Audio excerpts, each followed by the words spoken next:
Last year, I spent 6 months participating in what I was told was a psychological experiment. I found an ad in my local paper looking for imaginative people looking to make good money, and since it was the only ad that week that I was remotely qualified for, I gave them a call and we arranged an interview. They told me that all I would have to do is stay in a room, alone, with sensors attached to my head to read my brain activity, and while I was there, I would visualize a double of myself. They called it my Tulpa. It seemed easy enough, and I agreed to do it as soon as they told me how much I would be paid. And the next day, I began. They brought me to a simple room and gave me a bed, then attached sensors to my head and hooked them into a little black box on the table beside me. They talked me through the process of visualizing my double again, and explained that if I got bored or restless, instead of moving around, I should visualize my double moving around, or try to interact with him, and so on. The idea was to keep him with me the entire time I was in the room. I had trouble with it for the first few days. It was more controlled than any sort of daydreaming I'd done before.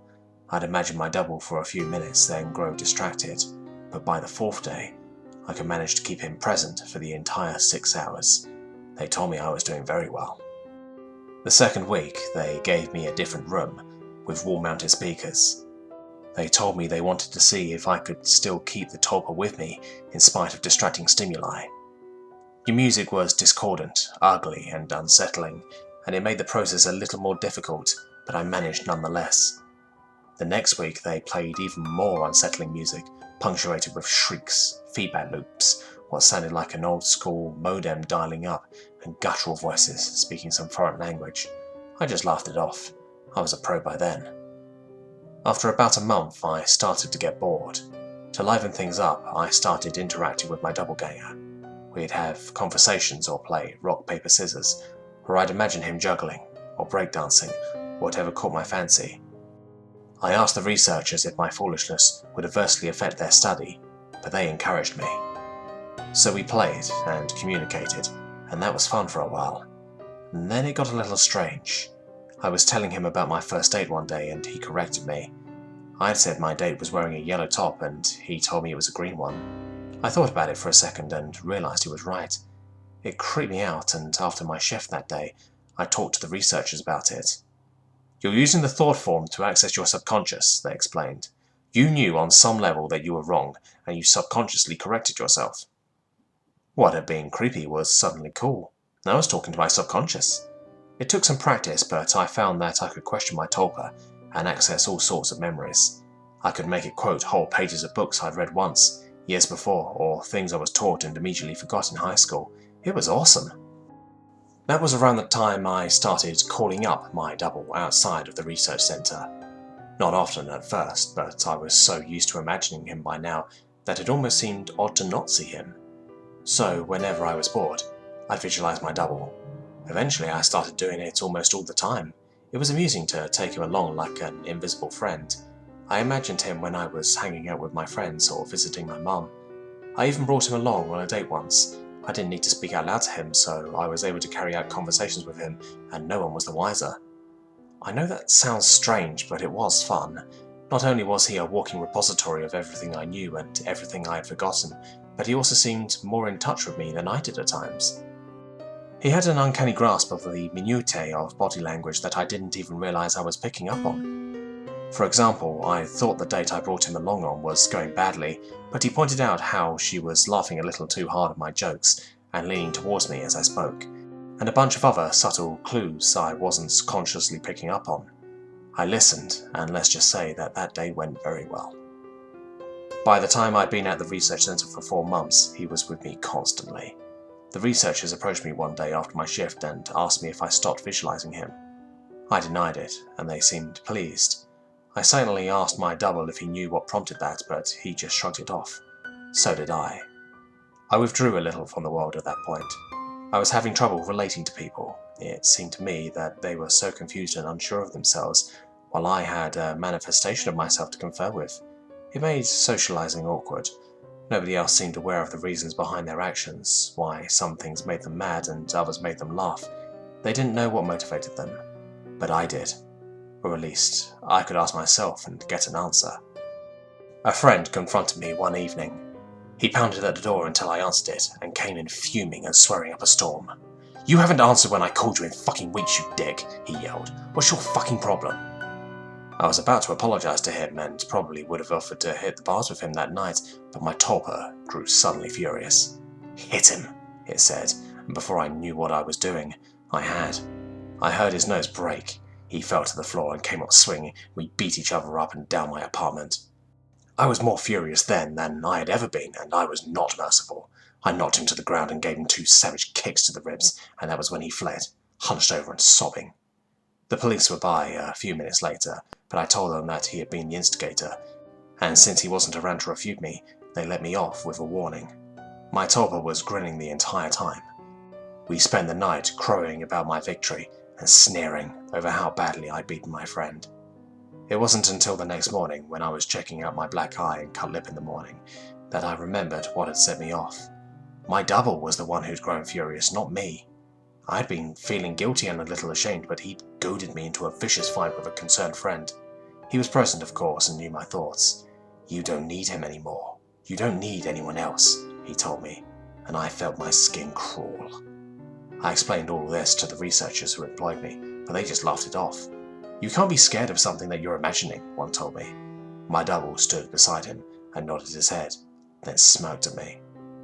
I tried to take their words to heart, but over the next few days, I found myself growing more and more anxious around my Tulpa, and it seemed that he was changing. He looked taller and more menacing. His eyes twinkled with mischief, and I saw malice in his constant smile. No job was worth losing my mind over, I decided. If he was out of control, I'd put him down. I was so used to him at that point that visualizing him was an automatic process, so I started trying my damnedest to not visualize him. It took a few days, but it started to work somewhat. I could get rid of him for hours at a time, but every time he came back he seemed worse. His skin seemed ashen, his teeth more pointed. He hissed and gibbered and threatened and swore. The discordant music I'd been listening to for months seemed to accompany him everywhere. Even when I was at home, I'd relax and slip up, no longer concentrating on not seeing him, and there he'd be, and that howling noise with him. I was still visiting the research centre and spending my 6 hours there. I needed the money, and I thought they weren't aware that I was now actively not visualizing my Tulpa. I was wrong. After my shift one day, about 5.5 months in, 2 impressive men grabbed and restrained me, and someone in a lab coat jabbed a hypodermic needle into me. I woke up from my stupor back in the room, strapped into the bed, music blaring, with my doppelganger standing over me, cackling. He hardly looked human anymore. His features were twisted.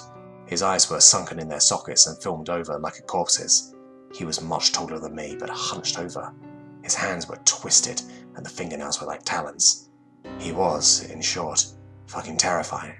I tried to will him away, but I just couldn't seem to concentrate. He giggled and tapped the IV in my arm. I thrashed in my restraints as best I could, but I could hardly move at all. "They're pumping you full of the good shit, I think. How's the mind? All fuzzy?" He leaned closer and closer as he spoke. I gagged. His breath smelled like spoiled meat. I tried to focus but couldn't banish him.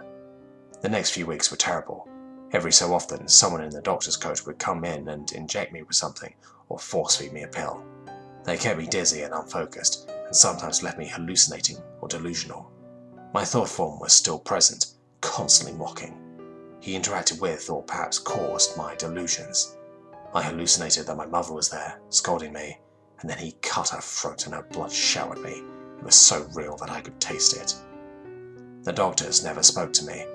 I begged at times, screamed, held incentives, demanded answers. They never spoke to me. They may have talked to my Tulpa, my personal monster, I'm not sure. I was so doped and confused that it may have just been more delusion, but I remember them talking with him. I grew convinced that he was the real one, and I was the thought form. He encouraged that line of thought at times, mocked me at others. Another thing that I prayed was a delusion. He could touch me. More than that, he could hurt me. He'd poke and prod at me if he felt I wasn't paying enough attention to him. Once he grabbed my testicles and squeezed until I told him I loved him. Another time he slashed my forearm with one of his talons. I still have a scar. Most days I can convince myself that I injured myself and just hallucinated that he was responsible. Most days. Then one day, while he was telling me a story about how he was going to gut everyone I loved, starting with my sister, he paused. A querulous look crossed his face and reached out and touched my head, like my mother used to when I was feverish. He stayed still for a long moment and then smiled.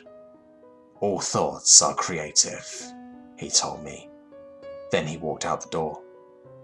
3 hours later, I was given an injection and passed out. I awoke unrestrained. Shaking, I made my way to the door and found it unlocked. I walked out into the empty hallway and then ran. I stumbled more than once, but I made it down the stairs and out into the lot behind the building.